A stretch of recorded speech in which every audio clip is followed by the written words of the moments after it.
they thought I'd never make it. See me fall down and they celebrate it. Learn how to win with no demonstration. Pop out the cool, got a ventilated. Cause I can't see shit out on 95. Prolific little bitch, I see dollar signs. The shit I done seen got me traumatized. Tryna clear all the pain in my mama's eyes. And my daughter, she watching me closely. Tryna better myself like I should be. Had to chill out with all of that street shit.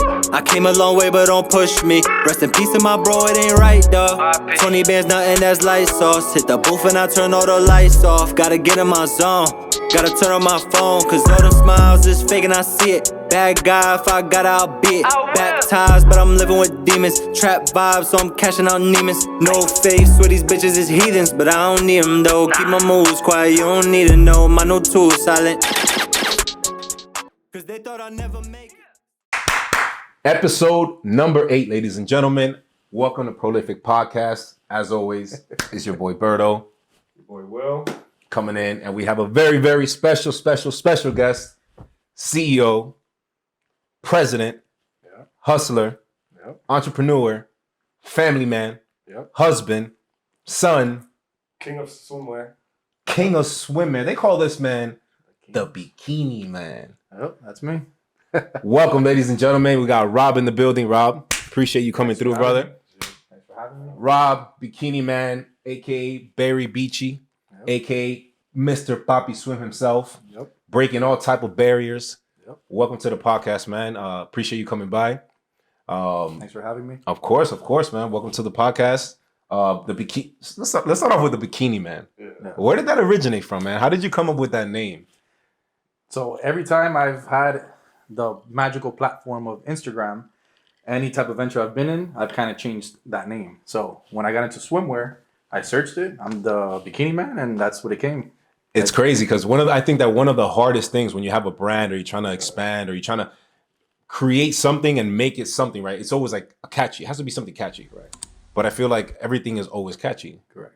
So like Bikini Man, it's just like, it's so, not that it's simple, but it's like straight to the point, but it's also, it has an image behind it. Of course. Sometimes I get the Bikini Man. I'm like, no, I don't wear them. I sell them. You sell them. With the banana hammock and shit. Yeah. But I have to make a point across. Yeah, that's how it came about. So so you've had multiple businesses. Correct. Over the course of your life. You're 35. Okay. 35 club. Okay, my boy. Yes, so 35 years on planet Earth. When I met you, you owned a T-Mobile store. A franchise. So we're going to get to the idea of how Bikini Man came up and how Barry Beachy blew up. Okay. Because if you guys don't know, this is the #1 swimmer across the world. I don't care what anybody says. All right. Facts. And I'll put my stingy income check on it. You know what I'm saying? Like, I'll bet on that. I mean, you're rocking it. You know what I'm saying? I threw on the Poppy swim, but I've been running errands, so he's like, oh yeah, shout out to Nike. I'm still waiting. I had no time to change. But tell us how you got to this point as sticking to swimwear. Now, obviously, we're in Miami. It's a huge market for it. But again, your journey's been franchise of T-Mobile. Before that was what? Wholesaling cell phones. So give us a little brief, just how did the entrepreneurship CEO, Rob, come to light? All right. So if you want to start from the beginning, it started all with my wife. My wife always been my backbone. Shout out to Berto, CEO. Shout out to you. Want to name drop? Mel G. Mel G. Shout out to Mel, man. Shout out to Mel. So one day, we all start from somewhere, and we got our income tax checks, and instead of going out and buying stuff to flatter everybody, we're like, you know what? Let's start off with a company. So we both had full-time jobs, and we're like, what kind of company can start off with a weekend job? So we came up with the idea of having a party rental. So we started buying bounce houses, tables, chairs, cloths, this and that. So Monday through Friday, we would work our regular job. And then on the weekends, we would go inflate bounce houses. We would hire other clowns and make some money. We'd do this, we'd do that. And we would work through the weekend and make extra money. So which bounce houses in Miami, Florida, we have this palm trees and 84-degree weather all year round. So there's always a party. So that's genius. Exactly. You know what I mean? And you guys are doing it like homegrown. I'm pretty sure. I don't know if you got to the point where you had to get a warehouse and all that, but it's all stuff that you probably stored in your house for some months and got the money up and all that stuff. So what happened once you guys decided? What did you end up doing with the party rental place? The party rental, then it became like, okay, in the beginning, it was like, how much money can we make on the week? And then it was like, okay, you know what? We're taking away from our family, from our kids, you know what? So we ended up selling the business. You get me? And then just we kept working harder to start a second business, which was a cell phone business. Now, at what age was this? We were the bounce house business was 22 years old. 22. So let me stop you right there. Yeah. 22 years old. What does every 22-year-old want to do? Party. Well, actually, yeah. Some people are still in college on their 5th year, or like you just don't want to get rid of the party life. Because 22, let's be serious. Like you're just starting your life. You just turned 21. You can legally drink now, right? So I commend you on that because having a business mentality of an entrepreneurship at 22. Yep. Where did that stem from? So 2 ways. There's 2 parts. One, my wife had her first child at 17, so she had to be, with it from day one. And 2, I moved out of my house at 17. So my mom had me at 14. So at the end of the day, like my mom was still young. She was ready to party. And I didn't want to, for whatever reasons that I'm not going to bore you guys, I moved out at 17. So I became, very invested into, okay, I need to live myself. I need to do this. I need to do that myself. So like you just said, when everybody was partying and everybody was doing this, I was looking, hey, how can I pay my rent? How can I pay my this? I pay my that? And live your life. And that's how, exactly. So when me and my wife finally met, because she had 2 children prior to our relationship, it was like the best of both worlds. It was like, damn, like she's what I want. Like she already has her kids. She already has a job. She's already making $50,000 a year as a 21-year-old. And I already have my job. I already do this. I already do that. And then it's like, boom. Let's put it together. together. Just gelled. So then that's why we said, when we finally said, okay, what are we going to do? Okay, she made X amount of money on her income tax. I made my X amount of money on income tax. What does everybody do? They go spend it on all this other stuff. And we were smart enough to say, hey, let's spend it on a business. Yeah. So that's how it started. But I question, so like, because a lot of that shit comes from like your upbringing. Like I was always raised around, you get your income tax, where do we go? Where do you guys want to spend it? Right. So like I kind of inherited some of that. Now obviously, I've grown and I've learned and shit like that, but I had to learn on my own. Right. Now you having that mindset so young, you think it was just, I don't know if your mother was like that or if she wasn't like that, like you just kind of like learned that on your own, just kind of being like that. So no, I know I wasn't for sure. I was spend whatever I get $1, I'm spending $1. Yeah. No, actually, we got $1. Somehow we spent 2. But yeah. Somehow. Exactly. It's exactly. just. So so like I mentioned earlier, my mom had me at 14. So can you imagine that? Like she was very young. And I don't regret anything. But we were very poor growing up. I love my mother. She did everything in her power to always have a roof over my head.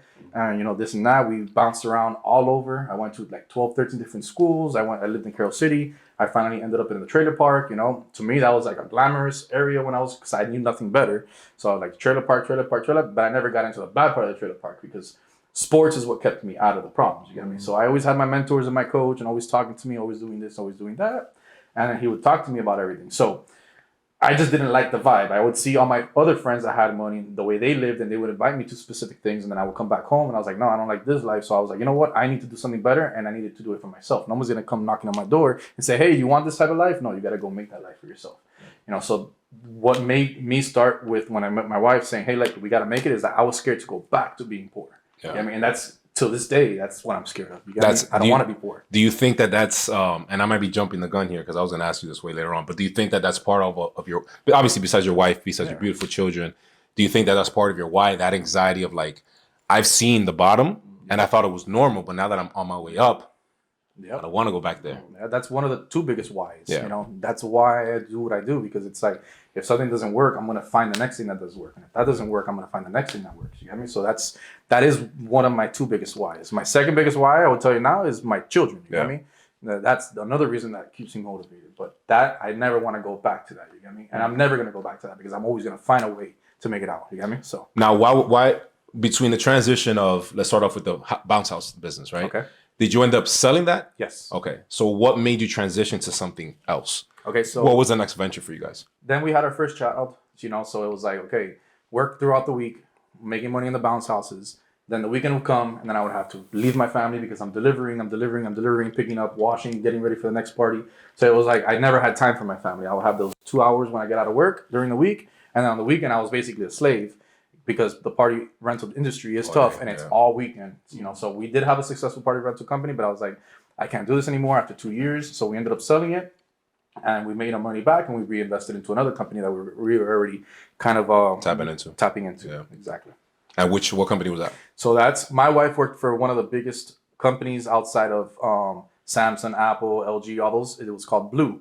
So Blue is a cell phone company that they sell to all the other countries, like third world countries. Yeah, DR. I've seen in DR. Exactly. Yeah. So she worked for them, and they gave me the opportunity with credit where I can become a distributor for them. So I would work that, and kind of started easing off, and I had to leave my job and ease my way into doing that full time. So with her help, her expertise, and then also the company that she used to work for helping me out, like I became the number one distributor for them. For Blue. For Blue, I would sell $1 million a month. How did you transition? Because you said you left your job that you were already working Monday through Friday. So was there ever any type of barrier that was holding you back financially? Because I know a lot of times we don't take that jump because even though it might be a better opportunity, the pay is not there, and you kind of you start building your life off of what you're making. Right. So how did you transition when you said you went to Blue and became a distributor? When you already had this job that was kind of like just working. It was 9 to 5, you set schedule, whatever you did, blah, blah, blah. So it was like a juggling act. So I had to work for my full-time job, which I was selling airplane parts, and I was a manager and all these things. And then right when 5 o'clock hit, I would start visiting these vendors in these stores all over Miami. Like we used to have like Ño Que Barato, we used to have Batsang, we used to have this. They used to open till 9 o'clock at night. So I would go visit them. I would have my little suitcase. I would show them the cell phones. How many do you want? Do this, do that. So you did business to business, door to door? Business to business, door to door, basically. That's tough, yeah. man. And then it started becoming better and better. And then they say, hey, look, you're going to become a distributor here in Miami. So anytime somebody calls me and says, hey, I want to buy directly from Blue, if they couldn't buy $100,000 or more, they would send them to me. So that's a blessing that my wife's owners and bosses, they actually like helped us out because they sat in a meeting and they questioned us like, why are you opening this business? Why are you doing this? And they saw two hungry people that had everything in their power to do to make it happen. And they're like, you know what, we're going to give you business. We're going to give you business. Now, the financial part that you asked about, they gave me a $10,000 credit limit. You get me? So I would come and I would and these people were cash on demand. You get me? So I wouldn't give anybody credit. So yeah, I would go pick up the phones. Hey, I want a $5,000 order. Pick it up, drop it off, put it in the bank. Okay, pay them. Boom. Pick it up, drop it off. So it just started escalating, and so I finally got enough capital to say, hey, like, nah, that $10,000 credit is not even enough anymore. Yeah. You know what I mean? So I had enough capital to be able to do it myself. And how long? So what was the next transition after becoming a distributor? So we were still distributors for Blue. My wife was working for Blue. I was a distributor, and then I saw an opportunity to open up a T-Mobile franchise. All right, which is huge. Yeah, that's like I think T-Mobile franchise might be up there with like basically owning a McDonald's. Like correct. A McDonald's, if you have a McDonald's franchise, not only are you gonna make your money tenfold, but it's like it's well known. Yeah, like, that's why I think that's when I met you. Yeah, because I remember Carl was like, hey, this guy owns. I was like, oh, he works at T-Mobile. I was like, oh, that's kind of crazy. Like, well, whatever. But no, he owned. I was like, oh shit, owning and working at a T-Mobile is two different things. Yeah. And how did that come about? It was good and bad because I kind of like found myself working for T-Mobile. I was noticing like there's some things in life that people talk about, which is, oh, you need to have 7 avenues of income in order to become a millionaire, and you have to do this and do that. And when you're young, sometimes you're not educated mentally. So I was like, okay, I have this store, I have this, my wife has that. I'm gonna open up a T-Mobile store. Like, you just start doing these things because you're so eager to get to the 7 avenues of income, not knowing that there's specific ways to get to that. Yeah. So I opened up a T-Mobile store. I'm working it. I'm doing this. I have to work it in order to make a profit. I dished out X amount of money just to open it. And then I started realizing that my other business that was making me more money was kind of failing because I wasn't there. Yeah. My wife is still working at a full-time job. So she had to leave Blue to come and help me with T-Mobile. She was working with T-Mobile with me. And that was like, we just didn't like it because we came to the realization that we are very us. Like what you see is what you get. You get me? And T-Mobile's a franchise.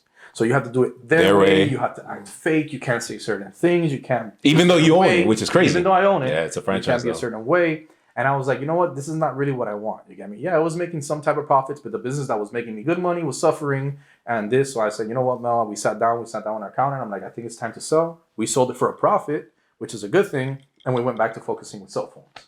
So that happened. Do you mind if I ask, like, what does it take to start a T-Mobile? Like, I wouldn't know what the first. Okay, so a T-Mobile franchise, its initial investment was $80,000 to open up a T-Mobile franchise. That was initial investment. Then to get ramped up, what I would say like another inventory and stuff like that? Everything was done directly through T-Mobile, so you didn't have to dish out of pocket inventory, which is a good thing. But then they don't pay you anything for 3 months. They don't do this because of if someone disconnects their lines and do this, do that. And then the biggest thing that I didn't like about T-Mobile was the people. Like I just realized that I don't like retail. You know, I don't like retail because somebody can walk into the store. They think that you are T-Mobile. Like, oh, this fucking phone and this phone fucking sucks and my bill is up to here and I'm fuck you and I'm not like sure. You're the like, one that's going in there, like, and I'm like, and then you have to talk to them a certain way. You have to have escalation ways and these videos, and it's like you just want to tell them to go fuck off. Yeah, because you're not running your own business. You have a business, but you have to run it another way. You have to run it a certain way, so you have to like de-escalate them, and it's like they're wasting my time because I could be spending time with, you know, making profits, but I'm spending 2 hours with this person. I'm not making money. So it's like, I just didn't like that side of thing. I couldn't be myself. So it wasn't our vibe. You got me? How long did that last for you guys? 2 years. Okay. So it's pretty short. You That's need pretty to short. get like insurance and stuff like Everything, yeah. And that? You're on your own. Like, on your own, yeah. You have to get- Now, let me ask you something though. Like, and I don't know if it's too personal or not, but you said 80,000 initial investment. Is there any way that can be like on credit? Or it has to be like 80 out of pocket. If I would have gone to get my own bank loan, then it's on credit. But yeah. No, the T-Mobile didn't give me nothing. T-Mobile gave me, I think, a sign, and then they came and they did, you know, most of the work but that was all invested into the 80,000 when I say initial. Does that give you a location? No. Yeah, that's what I was about to ask right now. No. So 80,000 just to buy in to have a franchise. That's what I mean. In T-Mobile initial now, you have to have the floor a certain way. You have to have a safe. You have to have the back room like this. You have to have this much space, the lighting, the roof, the paint. Everything has to be to their specs. So when you walk into the store, it's like you walk into any other store. Yeah, it looks exactly. Cookie cutter. Exactly, kind of cookie cutter. So, but that wasn't the plan. I mean, if we would have liked retail, it would have been a profitable, you know, because I know the owners that we sold it to, and they're making profits. You know what I mean? But they like that. You know, I don't like that. I didn't like it. It wasn't. I didn't want to spend the rest of my life going to work and doing that. Yeah. You know? So me and my wife just said, let's cut our ties and let's go back to putting all our fourth effort into the cell phone business, the wholesale. So now I know, you know, Mel is a huge part of, you know, your family success, because you guys are business partners, but you guys are also married, and I would say successfully, because it's been how many years already? We're actually going to be next week 11 years married, but 13 years together. Yeah, and that's I can salute that, you know, because we're young, and you know, the younger you are, the harder it is, especially when you guys are both trying to figure out life, right? With kids, with a family, with everything, right? Yeah. So what would you say is kind of like one of the biggest blessings from working with your partner? The biggest blessings is herself, honestly, because she outworks me. Yeah. You got me. She's passionate about what she does. I'm a little bit more on the sentimental side, like, hey, work is work, and then family's family. She's a little bit more like, hey, no, I need to work. You got me. So she's a little bit more passive aggressive when it comes to, hey, I don't want to fall back to her, like, because we call ourselves the white sheep of our family. You know, everybody always talk about the black sheep. No, we're the white sheep. You know what I mean? And we love our family, and our family is special, and both of our families are special, and I love them to death. But like, we are the, you know, the ones that came out on top from our family. You got me? So she wants it just as bad, if not more, than I do. So she is the one that I can say from the relationship, it's her. Like, there's nothing else I can say besides her work ethic. Yeah. Is there a con? Working together. That's what I was like, yeah, I didn't want to ask a con. I was like, I'm curious. Like I have a question, you know, and I don't want it to be like, you know, like too personal. Like, do you ever fear like a fallout? You know what I mean? Like a fallout with your wife, and then that's kind of like you built this businesses, like life nugget of a business that, like, if you guys, you know, God forbid, ever something happened, like that would crumble. Like, do you ever? Business not wise, no. But what does happen is that, because we've been talking about business, now when it comes to personal life, it's really hard to go to sleep with somebody, wake up with somebody, do everything with somebody, go on vacation with somebody, and then go to work with somebody. Yeah. You know, so you have to kind of set boundaries. Hey, like, hey, this is what you do, this is what I do. Don't touch what I do. I don't touch what you do. You got me? So it's like we're not even working together, because we didn't notice that in the beginning, and it was like in front of people, we'd step each other's toes, we would argue in front of people, we would have to take it to the back. So it was really bad. And we get home, and it's like a full blown, you know, argument, and then, you know, any silent relationship, it's like divorce always where it gets thrown, and this, it's like, bro, I'm sick of you. Like, I can't get away from you. You know, and then when she goes on her girls' night or she goes on a trip without me, it's like, I miss you, this and that. It's like, finally, like, we're away from each other. Yeah. So that's probably the hardest part of having a business partner that you're always with, and having it be your wife. That it kind of what can I say? It touches your relationship a little bit. Yeah. And especially me, that sometimes like, bro, get off your phone with our family. No. She's like, but I have to get this. Like, no. And I understand that in the beginning I was such a pest with it. Now I'm just like, okay, you know what? At least the kids have one of their parents. You get me? And it's not to say it in a wrong way. The dish is like, oh, they only have one of their parents. Is that it like, no, I mean, she's doing a deal where it's gonna put, my son wants to go do this and buy this type of cleats or this type of shoes, and this is gonna feed them. You know? So I understand now. So like, was like Poppy Swim like your man cave in a sense? Like, you know, it's like where you guys work together. Like, I enjoy Berry Beachy more. So let's get into that, right? So after T-Mobile, went back to distribution, sold T-Mobile. Was the next step Berry Beachy? Let me explain to you how we got to Berry Beachy. Okay. So it's one of the dark sides of our story. Okay. So we thought by building a warehouse and having cages and fences and security cameras and all this and all that, we were good. We didn't have insurance. We didn't have nothing.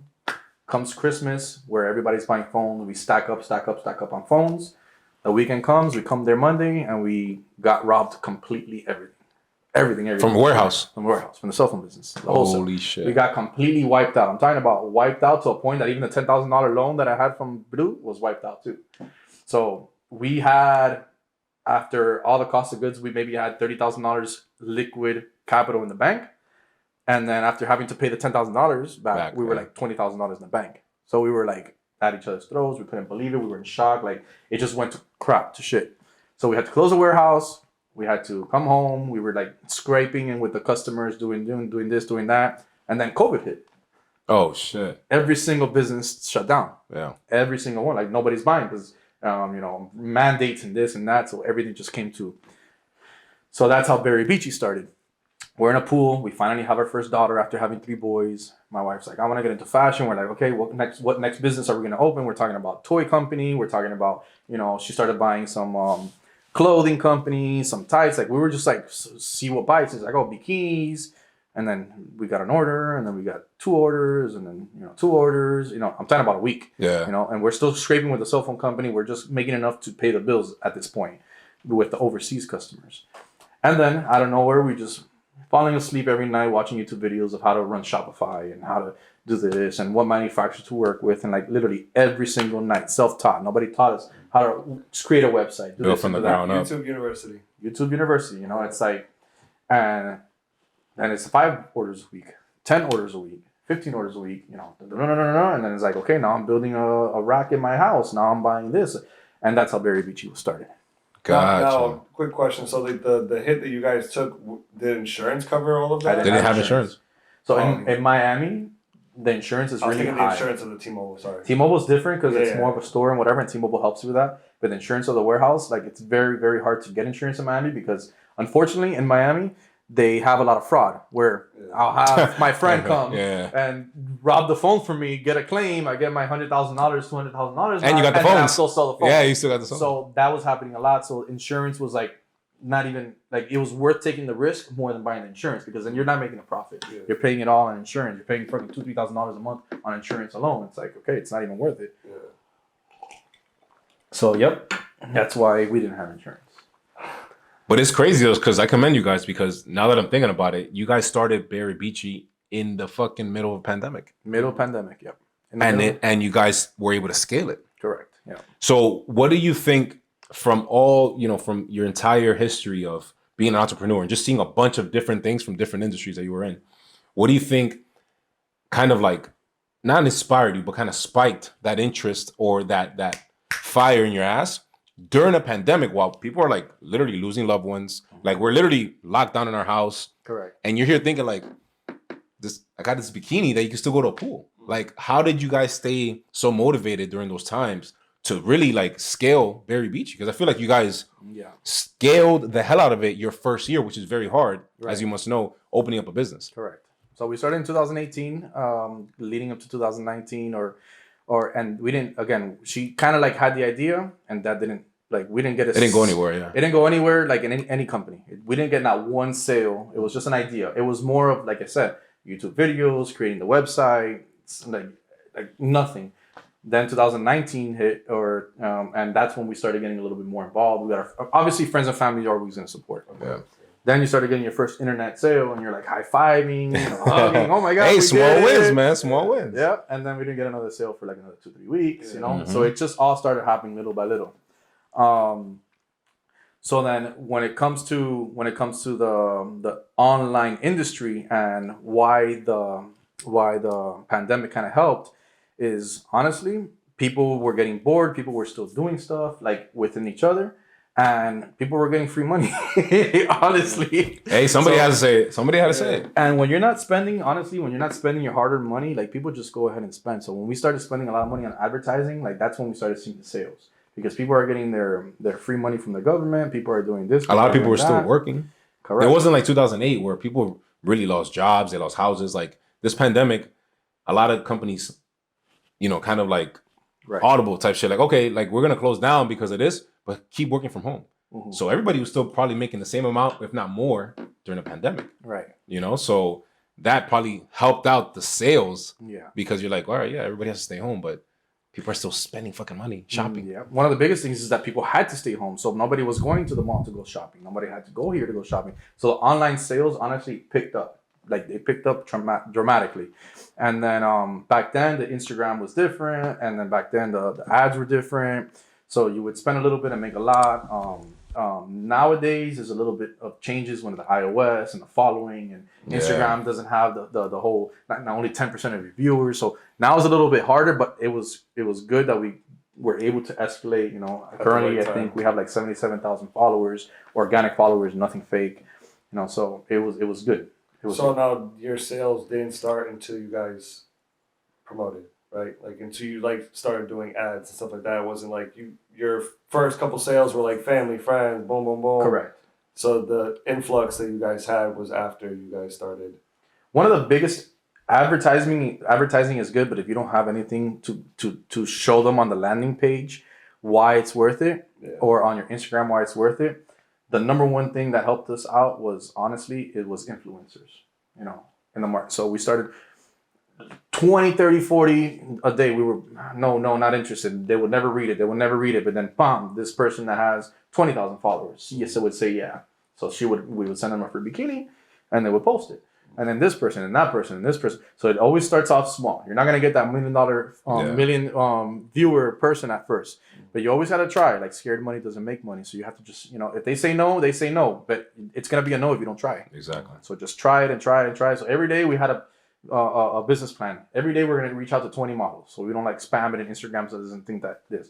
Every day we're going to reach out to 20 models. We're going to reach out to 10,000 follower models. We're going to reach out to 50,000 and we'll try the 100,000, And then little by little, some 1 million follower would say yes. And I was like, perfect. And then this one person and that person. And it doesn't matter what type of Instagram they had. As long as they had the following, it was good. Yeah. Yeah, you leverage them, and that's where you get some more traction and some more movement, just for them reposting. Exactly. The power of social media, ladies and gentlemen. All right, so I have a quick question. Yep. Who was your first influencer? Do you remember? I don't remember. I just remember she had 12,000 followers, and I was like, wow. So it was like, it could happen.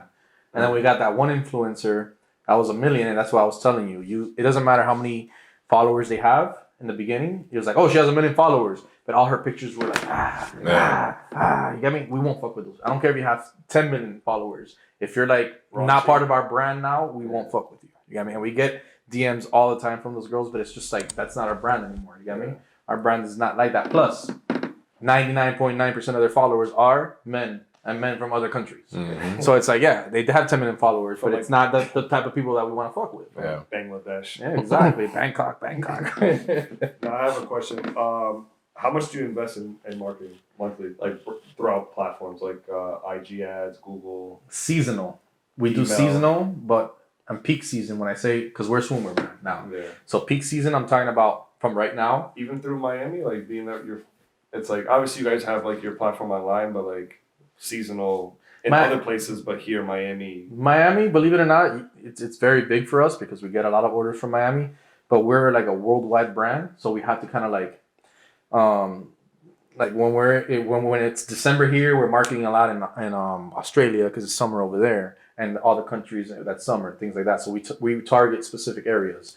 But to answer your question, on average, we spend anywhere between $30,000 to $50,000 a month on marketing throughout all avenues, and $30,000 alone on Instagram ads, and then Google ads, and then TikTok ads, and then models, and then paying models to post our stuff, and I mean, we have models that we pay $3,000 just so they can post, 10 times.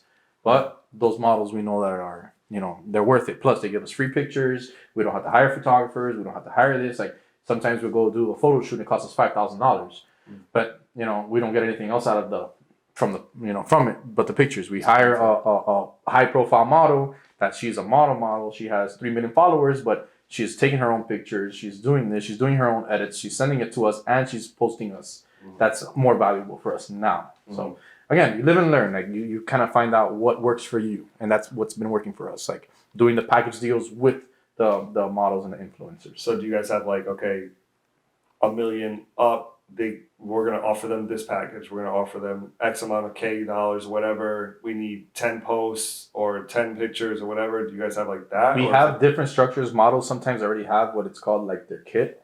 Hey, I'm gonna do one post, one swipe up, which now it's not a swipe up. Now it's like a link click directly to your website, and this is my cost. $300. And then we have this model. So like they kind of already have their business.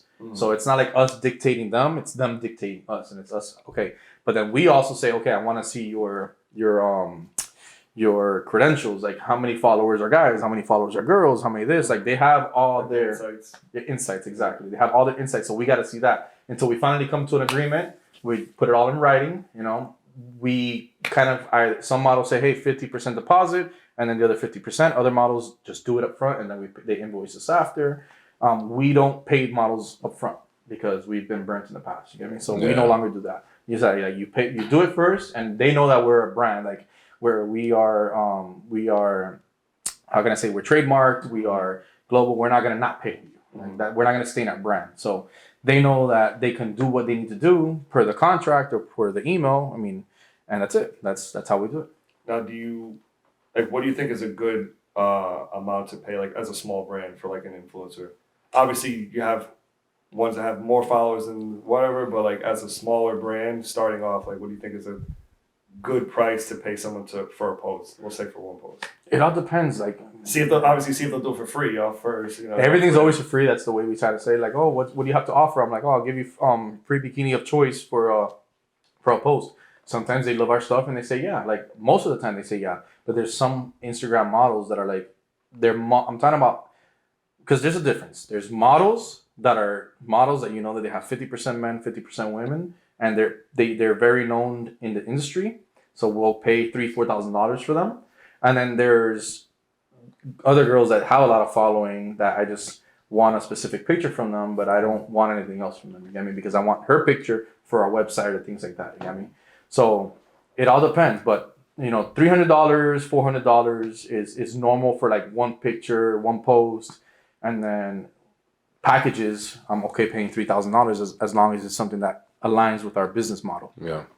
But it all has to make sense. And believe it or not, when it comes to our industry, models sell. Like you can tell that if this model wears these 5 bikinis are selling. They're like selling. Why? Because she knows how to pose. She knows how to look at everything. She knows how to edit. She knows how to do everything. So like she sells. So you just want to keep, fucking with her. So you continue to pay her $3,000. You continue to pay her $3,000 and over. Why? Because I'm paying her $3,000 and she's giving me everything. And then I'm making on those bikinis, those 5 bikinis that she's wearing, I'm making this much money in return. Like you have to know your numbers. Yeah. Like in any business, you need to know your numbers. Like forget about what bikini, what you think looks good, what you think is hot. Damn, this thing is fire. Like we've come out with bikinis that I'm like, damn, this is gonna sell, and this doesn't fucking sell. Yeah. So you have to just sit there and be like a scientific number guru when it's like, okay, look, it cost me $3,000. I bought this many bikinis. I did this. I did that. This is how much we sold. We had to reorder 5 times. No. Okay, cool. I'm gonna keep messing with her. Why? Because she is the reason why we're selling. Now, do you guys give affiliate links to them as well? We give affiliate links to, believe it or not, like anybody. Like, so there's a reason why we're so successful, and that's something I want to get into. And I'll get into it with Papi Swim also. But we do not cater to a specific demographic. And I love that. Right? I was gonna get into that. When I say that is that when you look at other people's website, it's only that blonde girl, blue eyes, their whole website. Skinny. You don't see the dark girl, you don't see the caramel girl, you don't see the Asian girl, you don't see the Hispanic girl, you don't see something that we live and breathe in our office. And I think that's the number one reason why Berry Beachy and Poppy Swim have taken off. Like, we cater to every single, Ethnicity. race, ethnicity, all that stuff. So I think that's the reason why we have taken off. And people love that. We get reviews by it. We do everything, and they love it. Like, they legitimately love it. And I'm not even talking about ethnicity. I'm talking about body shapes too. Like, we have big girls, we have thick girls, we have really, really skinny girls with no butts. It doesn't matter. Like, Berry Beachy, our slogan is wear with confidence. It doesn't matter what you look like. Like, wear with confidence. You're a mommy, wear it. You know, you're a big girl, wear it. Go ahead. Like rock it with pride. You know, we're trying to cater to different type of bodies, you know, and provide it to the world. It's just not like a thong and this and that's it. And if you don't fit in our stuff, then too bad, you can't buy from us. Like, Hollister, I don't fit in Hollister. You got me? Yeah. But it is what it is. Like, they cater to their own brand, and more power to them. But that's not the type of thing that I like. How now, as a business owner though, because obviously that's beautiful, and that's one thing that I wanted to touch on earlier. Like, there's not a lot of swimwears or even t-shirt companies, because Fashion Nova started doing that recently, where they started catering to like bigger women and Fashion Nova Curve and all this, right? Like, so as an entrepreneur and a CEO as a swimwear in Miami, how did you guys decide to do that, knowing that it could potentially hurt you? At least, like, it was money wise, like sales wise, it could potentially hurt you. But was your vision and what you guys wanted to put out there like bigger than the business blowing up? Right. So we originally said that we still wanted to be a sexy brand, right? And we are a sexy brand. And I'm not gonna say that we are a conservative brand. Nah, this shit's sexy, right? This shit feel good. We are still a sexy brand, but what we kind of try to show people with the Wear with Confidence slogan is that you can be big, you can have stretch marks, you can be a mommy, you can be whatever, but you can still rock it. You can still look good. You can still feel confident. Yeah. And again, wear with confidence, Poppy Swim, which we'll get into it later, but Poppy Swim, our slogan is everybody has a poppy body. Like, it says it in the back of my shirt. And once we get to the Poppy Swim subject, I'm going to explain to you that whole thing. But it all falls under the same type of umbrella. Yeah. Yeah, the same vision, the same goal. And I think that's the main reason why we've been successful, because people think that we're real, and we are real. Yeah. Like, when we bring people to the warehouse, and I say the warehouse because our warehouse is a retail store, we have an office, we have a studio, and then we have a warehouse where we pack and ship the stuff. So when we bring them to the warehouse to do the photo shoots, it's not always high profile models.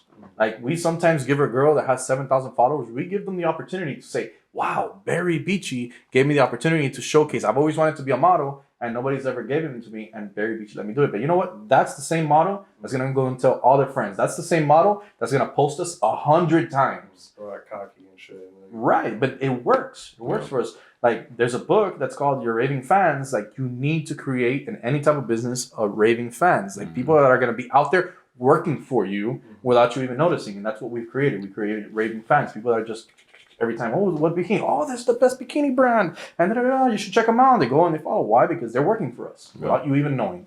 Yeah. People did the opposite. They came up with OnlyFans instead of raving fans. But let's get into the Poppy Swim, man, because honestly, like, I feel like that's kind of where I came in and I was just like hooked. Right. At first I was like, damn, this shit expensive. Yeah. But I understand the quality behind it. I understand the service behind it. Like, I remember I tried to order online and you were like, yo, just come up. And when the service you guys gave, I was like, fuck the price. Yeah. Let me get 5 of these shits, because what I felt and that connection you guys gave me with the service, I was like, it's not about supporting a boy, a friend, right? Even though everybody should, but even if you just buy it and just leave it in your closet. Yeah, bro. I got a fucking drawer. I literally have every color. Right. I have every color. But going into Poppy Swim, right? Like, when you launched that, you guys took off with Berry Beachy first and bikinis, of course. Yeah. So what made you make that transition into Poppy Swim, knowing that it could potentially slow you down from something that's already going up, right? With Berry Beachy. And answer if that's your man cave. Yeah, it is, man. We know what it is. Like, he said, look, babe, this shit is cool and all, and we're eating great. Yeah. But I need my shit. I need my shit on the side.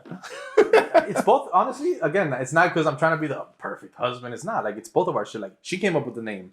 Like, I was coming up with like stupid ass names because I see other companies having like cute little teddy bears and cute little alligators and this and that, and I was coming up with a fucking skunk. The name was gonna be Pepe Le Pew. Trunk a skunk or skunk a trunk. I think she's like, nah. So we started coming up with the names, like going on vacation, and like we're literally going on a road trip, and we came up. She's like, Poppy Swim. I'm like, oh shit, let me check. And she checked Instagram, it was available. She checked the website, it was available. She checked everything. Like we do all our due diligence, and it was available. But no, it's not my man cave. You know why? Because I would say it again. I enjoy Berry Beachy more. Like at the end of the day, I respect my wife. I'm sorry, babe. Like but not everybody has a business where like you're always surrounded by women in bikinis or AKA underwear. You got me? But I'm very respectful because at the end of the day, you don't want these girls to feel uncomfortable.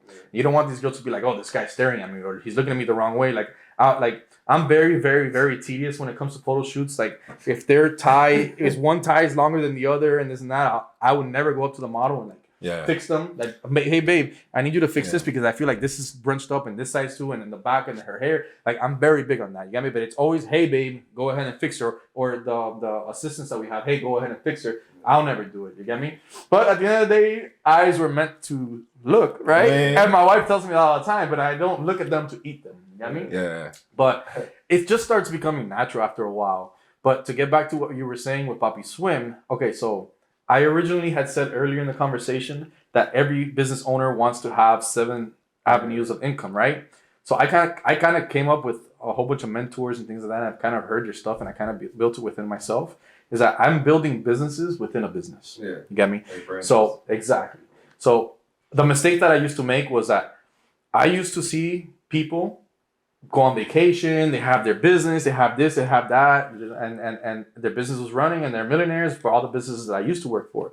I'm like, man, so that's what it is to be a boss. So I used to think the wrong thing. I used to think, oh, being a boss that's being a boss. So I would create a company and then I wouldn't want to be there. I'm like, hey, I own a company. So let everybody do their own thing. And I'm going to go on vacation. I'm going to spend money. I'm going to do this. I'm going to do that. I'm going to do this. And that's where it was. I never saw and I never took into consideration that this person that's 56-year-old taking vacation, he built something and it took years to build. And that's why he's taking vacations. I just wanted to skip all that. And that's the error that I made. And again, every single business that I've owned, people can say it's a failure, but there's no failures. There's lessons learned. If as long as you sat there and you learned, that's where I'm at now. And who's to say that, in 5 years, I'm no longer selling bikinis. I'm selling something else. And I learned from Berry Beachy, or who's to say that I'm going to become a global name, which that's what we're going to become. But you learn from your stuff. You got me? So we are creating businesses within businesses. So Berry Beachy Swimwear is the mother, right? So that's where Poppy Swim came. So Berry Beachy is running on its own. We have our employees. They know what to do. They know how to pack. They know how to ship. My wife does her things. I do my thing. And then we created Poppy Swim. Like we have a whole vision board. Like, Poppy Swim is just the second leg. Like we have 8 other legs that we're working on the next 10 years. But everything takes time. Everything takes money. We're not millionaires. You know what I mean? We're not multimillionaires yet. But Poppy Swim is the second one. Then we're going to have the kids wear. Then we're going to have this. Then we're going to have that. Resort wear. We're going to have everything when it comes, but it's all going to fall under the same umbrella. You get what I'm trying to say? Yeah. So that's what I'm saying. We're running businesses within businesses. So Berry Beachy is running itself, and now we're trying to get Poppy Swim to run its own. When Poppy Swim is running its own, it's selling, and we're making money, we're doing this, we're doing this. Then next year, 2023, then we're going to come out with the kids wear. And when that runs on its own, then we'll go on to the next thing. So, but Poppy Swim is something that yes, it's a little. The only reason why I would say it's a little man thing for me is because hold up, refill time. Nah. Oh. We have this thing, right? So every time somebody says something, they usually say for me. It's for me. You have to make it more. You have to say. You have to. It has to. It's not just like for me. It's like for me. For me. For me. Gotta feel that shit in the heart. All right. So for me is because it took us 6 months to create Poppy Swim. And it was like nose, and it was like samples after samples and nose, sample, because it had to be perfect. And we believed in a slogan. Just like Berry Beachy made it successful, Poppy Swim is everybody has a poppy body. So if you go to poppyswim.com or you go to Berry Beachy Swimwear, which we also sell, Poppy Swim, you're going to see that you're going to have the very strong guy, you're going to have the very skinny guy, you're going to have me all over the place because I'm the big model and other big models that we have. But we made it to a point where the shorts are stretchy. We made it to a point that you can buy the short ones, you can buy the long ones. 5.5. I took a lot of friends and other people that are not friends, and I would write notes. I'm like, what do you look for in a swimwear company? What do you look for in a men's short company? What do you look for? What do you look for? And I came up with like the perfect prototype, and that's where Poppy Swim came into play. When I finally got the last sample, that me and my wife looked at each other, and we're like, This is it. And that's it right there. Onyx? Onyx is Onyx, right? Onyx is our number one seller, by the way. Yo, I love these shirts, all of our man. shorts. All of our, because everybody, again, like it's like politics. Yeah. Like you're not gonna convince somebody that, you know, Republicans are better than Democrats. Hey, whatever, it is what it is. Religion, like the Buddha and the God and the Christian and the Catholic. It doesn't matter. The same thing with Poppy Swim. You're not gonna convince the guy that likes to wear short shorts that it's better than the long shorts. You're not gonna convince the other guy that baggy's better. The other guy that tighter's better. So I'm like, you know what? I'm gonna do everything that you get to choose your perfect fit. You get me? So that's what we kind of do with Poppy Swim. And as far as marketing, we do, again, the strong guys, the skinny guys, the big guys, the really big guys, and it's all and on top of that, quality. Like it's quality stuff. Quality stuff. So, quick question now: do you think that which is easier to deal with, like men influencers or female? Female. Really? Yeah. Hell yeah. I don't figure like females are like, you know. No, I can't stop. I don't like that picture. Take another one. The thing about the reason I say that now is because we are already established, and I'll say that we have a brand, and there's a lot of influencers that already want to like lined up. Like, say that shit with your chest. We have a company, ladies and gentlemen. We have a brand. We have a they built this shit. Brand. There you go. We got invited to Miami. Cheers to that. I'll cheers to that. And we actually I won't touch. I'll just.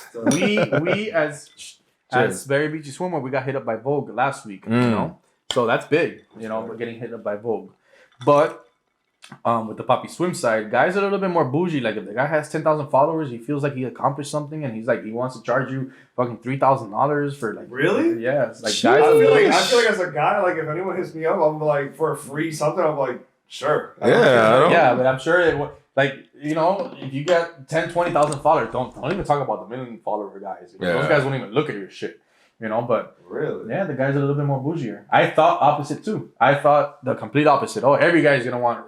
No, they're a little bit more bougie. I'm not saying not everybody's the same. Like you have your guys that will reach out, because we do have a lot of his and hers where, you know, like we have the Onyx print that's number one for guys, but with the Onyx print for women is number one too. So we'll have the girl and the guy that would hit us up together, or we'll collaborate together, and they want the his and hers collection.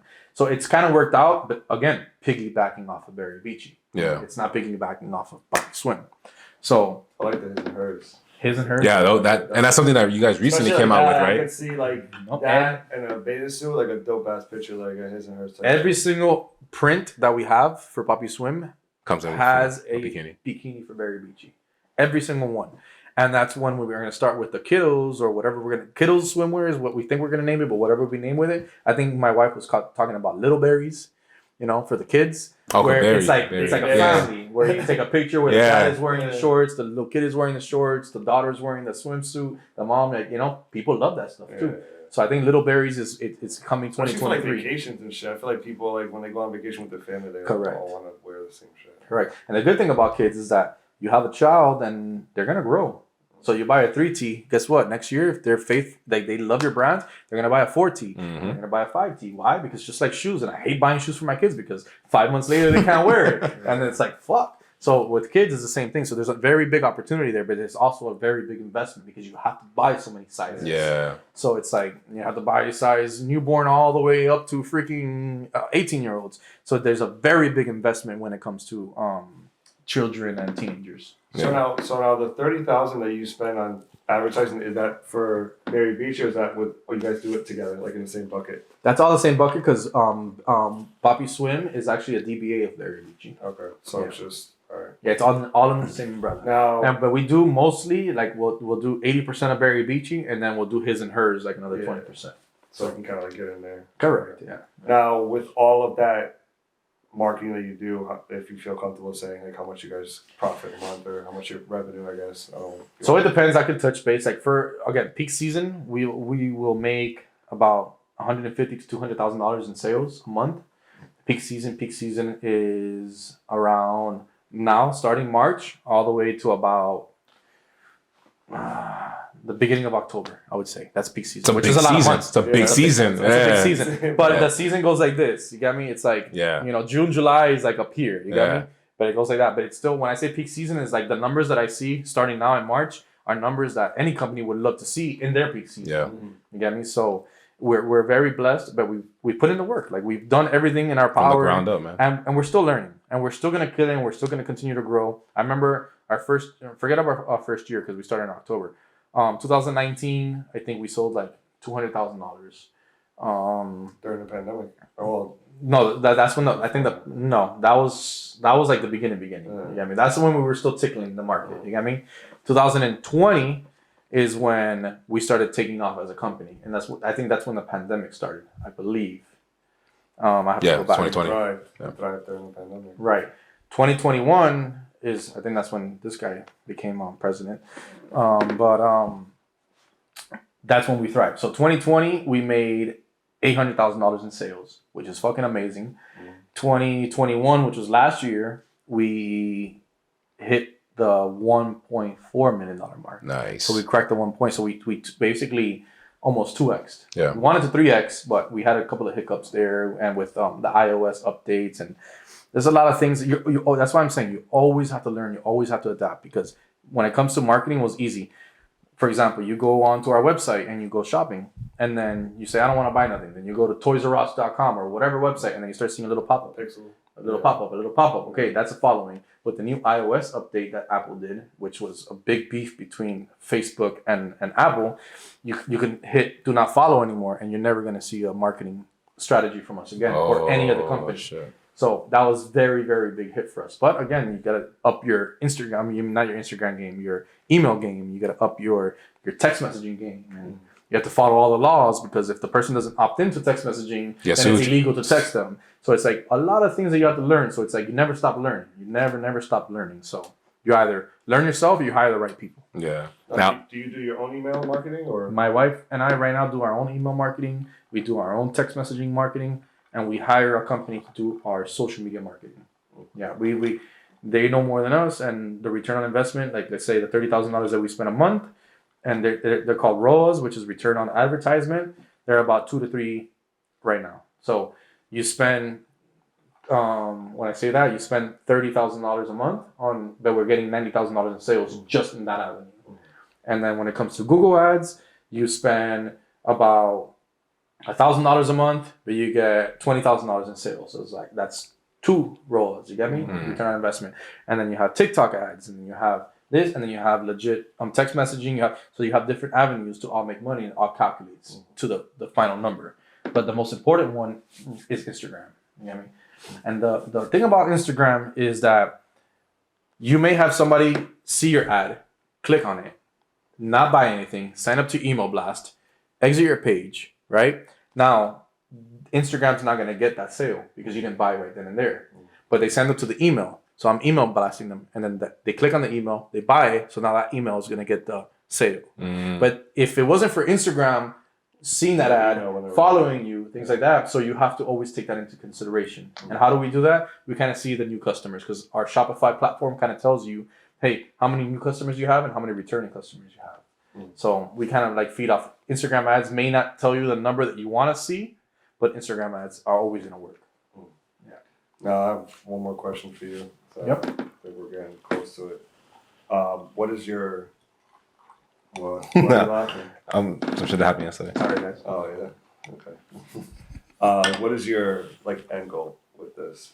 Like, where do you want to, what's your ideal turnout for this? So our business plan and our end goal is to be in the homes of women, men, And children. teenagers, and children. And then we also want to be known as we are very, very positive to any race and any body shape. And that's why we have 4.9 star reviews on Google. That's why we are very blessed. We have a lot of things when it comes to people talking great about us. And again, we have our raving fans that are always talking about us because of that. So our end goal is to be a household name. If I want to, I want people to walk in the street like Barry Beachy, and it happens already. I walk into a store and be like, oh, because I'm very big on marketing. As you can see, I'm wearing the Poppy Swim right now. My truck has Poppy Swim in the back of the truck. My shoes right now have the Bikini Man. My shoes have Berry Beachy Swimwear. I'm very, very big on marketing. Like, you can make money if you make $2,000 a month on just people asking me, who's Poppy Swim? Why are you wearing the shirt? What is that? Cool. I'll take my truck, $10,000 a month. I'll take this. It all adds up. You get me? There's again, scared money doesn't make money. So I'm always talking about my business. You get me? And one thing I learned from one of my mentors is when you go places, go with purpose. And don't be scared. Don't go just to a party, or don't go like your party or whatnot. Don't just go there just to party and have a good time or not. Go to a party, have a good time, but also promote your business to 2, 3, 4 people. Like, hey, what do you do for a living? Oh no, I have my own bikini brand. You should follow me. Get your phone right now. I'm gonna give you, like, don't be scared. Like, tell them to get your phone. Tell them to follow you, and you start getting sales and things like that. So it does work. If you're scared or you're reserved, you're not gonna make it. You cannot be scared. You get me? So my end goal is to be a household name, and everything that we're doing it's gonna make us a household name. Yep. Yo, so obviously, you've had a long journey, the last 10 years of your life, 10, 12 years. Obviously, you've learned a lot, you've sacrificed a lot, you've lost a lot, you've also gained a lot. Correct. My question to you that I would love to know is, as an entrepreneur, I'm also a father. So also as a father, as a husband, right, as a human being, as Robert himself, before he's everything else, right? What are some of your daily activities that kind of get you to where you're going and where you're at? What would you say is something that you constantly do on a daily that keeps you motivated, that keeps you going, that keeps you productive? Because I know it's also very hard with juggling, you being a whole bunch of different titles and things. So what would you say is just daily successful activities that has gotten you to where you're at, but also where you're going? Gotcha. So there's one thing that a lot of people do is that they either the night before they write down what they're going to be doing the next day. There's some people that wake up in the morning, have their coffee, and they write down their goals and do this and do that, which is cool. Again, different strokes for different folks. Exactly. So not everything. I know you heard that before. Of course. Oh, all right. No, I was only listening because he gives me that look. Because you were saying, I know. What I never heard wet my whistle. Right. I'm sorry to cut you off. This is what happens usually. Yeah. So not like everything that I say or I do is the way that it's supposed to be done, but like I had told you guys earlier off the camera, is that different roads lead to the same destination, and I'm just talking to you about what road led me to the destination that I'm at.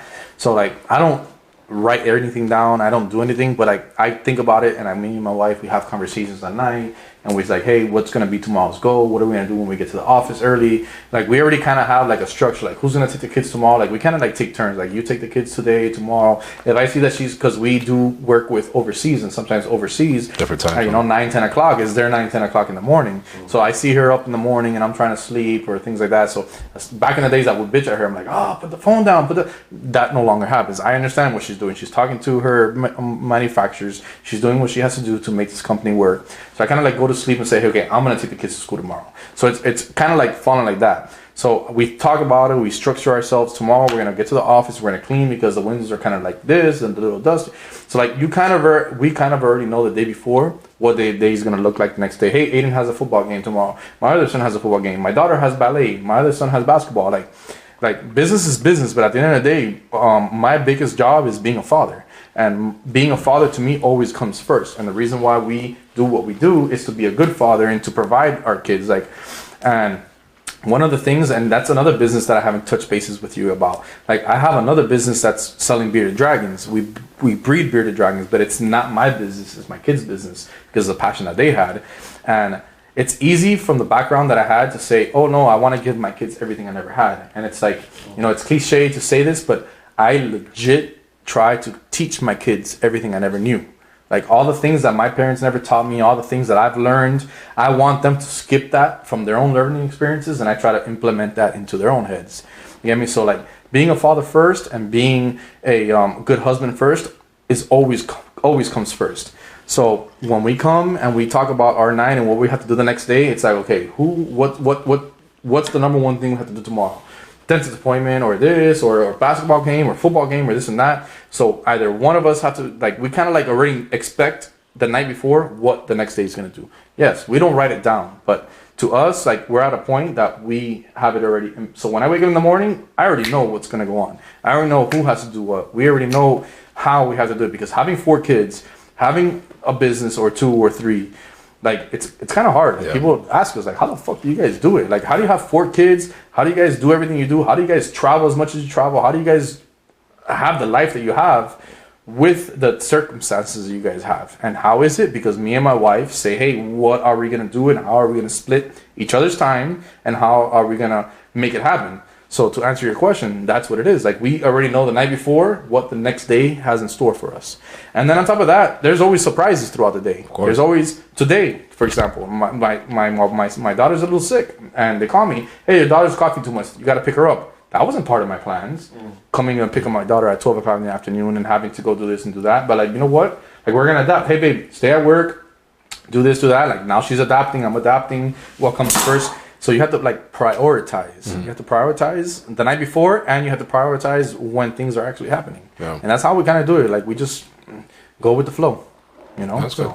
That's beautiful. You know, that's a lot of people have different strategies. I ask that because a lot of people are like, same thing, I write it down, or, you know, I have a business plan that I stick to, or I read this amount of pages in the morning, I take a shit, I take a shower, I go to the gym. Like, some people are so structured that they literally, from the minute their alarm goes off, they already know what they're doing from 5 a.m. Right? So that's why I asked that question.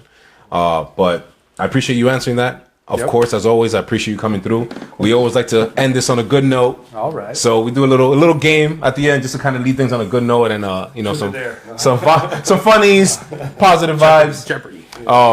You want to kick it off, or you want me to kick it off? All right. So today's game I got for you is called Fab 5, right? Okay. So it's just your favorite. So whatever comes to mind first, it's gonna be your answer. Okay. Keep it short.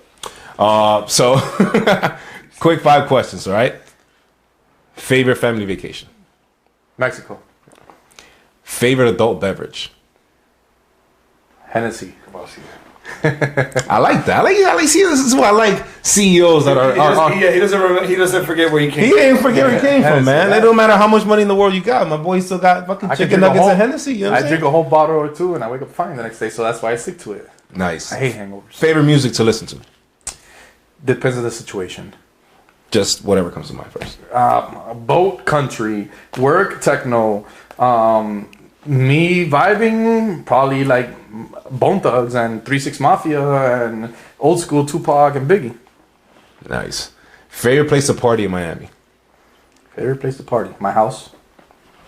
That's adulting 101. Adulting 101. Yeah. All right, last one. Favorite quote that keeps you motivated and hungry? I just said it earlier. I don't give my kids everything I never had. I show my kids everything I never knew. It's my favorite quote.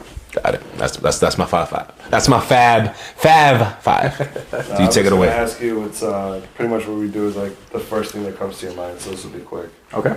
A little bit more energy, Will. All right. What?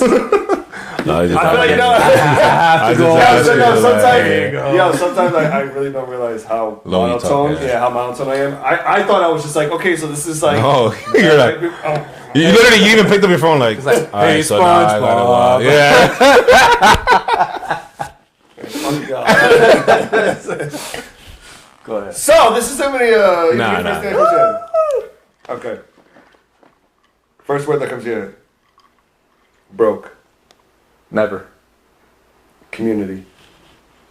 Give. Love. My wife. And kids. Sorry. Stress. Hate it. Endgame. Millionaire. I like that. There you go. Well, thank you, guys, man. Once again, I'm not gonna cheers with you guys. Yeah, we're not doing that. Here. But it's bad luck, make sure you guys follow my boy. Look, listen, Poppy Swim, Berry Beachy, 20,000. All right, this is taking over. Yep. I don't just say this. It out though. It's BERRY. Yep. Beachy. BEACH. You acting like we don't got an engineer in the background. You click the link in the bio right here. Click the link, swipe up or whatever. Yep. But Rob, man, I cheers. I appreciate you coming through, blessing us. Again, man, CEO, family man, you name it. He's done it. Everybody has 24 hours in the day, ladies and gentlemen. Yep. Stick to your plan. Keep moving forward. That's it. Sky's the limit. Learn from your mistakes. Learn from your mistakes. We appreciate you coming by, blessing the studios. This is episode 8, ladies and gentlemen. Prolific Podcast, as always. But we have one more thing. I have a shirt. We have a little so we, a little something for you. Coming by, first official giveaway. First official. The first official giveaway. And actually, these haven't even been released yet. These just got done today. So we got a little prolific everything. It's the shirt that I'm wearing. Love it.